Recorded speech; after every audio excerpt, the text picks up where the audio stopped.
কলকাতার অন্যতম সাকসেসফুল নায়িকাদের একজন মিমি চক্রবর্তী। তিনি তার অভিনয় বচনভঙ্গি দিয়ে সবার মন জয় করেছেন। তার অপরূপ সুন্দর চাহনি দেখে কোটি কোটি দর্শকের হৃদয় কেঁপে ওঠে।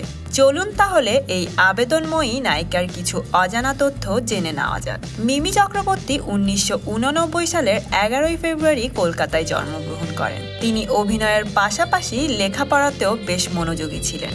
তিনি ইউনিভার্সিটি অফ কলকাতা থেকে ইংলিশে গ্র্যাজুয়েশন কমপ্লিট করেছেন। Mimi Chakraborty Femina Miss India প্রতিযোগিতায় অংশগ্রহণের মাধ্যমে মিডিয়া জগতে প্রবেশ করেন।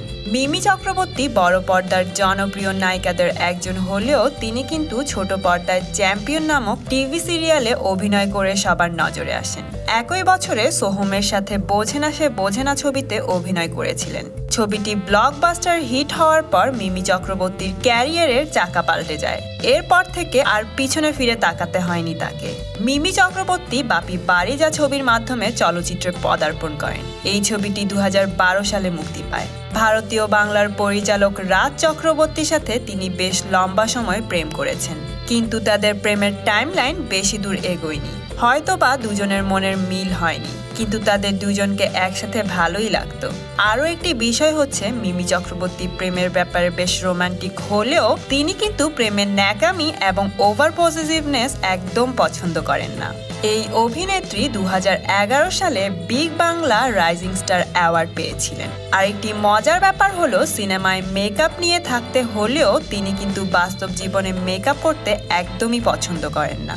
তার কাছে মেকআপ করাটা সময় অপচয় করা ছাড়া আর কিছুই না। মিমি চক্রবর্তীর আরেকটি ভালো দিক হলো তিনি গীতা পাঠ করেন, কিন্তু তার কারণ জানলে আপনারা হয়তো অবাক হবেন। তিনি গীতা পাঠ করেন যেন তার মাথা ঠান্ডা থাকে, কেননা মিমি চক্রবর্তী খুব অল্পতেই রেগে যান, যদিও তার রাগ বেশিক্ষণ থাকে না। মিমি চক্রবর্তী কিন্তু অনেক বড় মনের একজন মানুষ। তিনি পথে ঘাটের অবাঞ্ছিত পশু পাখিদের রক্ষার্থে বিভিন্ন চ্যারিটিতে আর্থিক সাহায্য প্রদান করে থাকেন। তিনি পার্সোনালি কুকুর পালতে পছন্দ করেন, এমনকি তিনি তার বাসায় কুকুরও পালেন। তো বন্ধুরা, কেমন লাগলো মিমি চক্রবর্তীর আননোন ফ্যাক্টগুলো জেনে? কমেন্ট করে জানিয়ে দিন।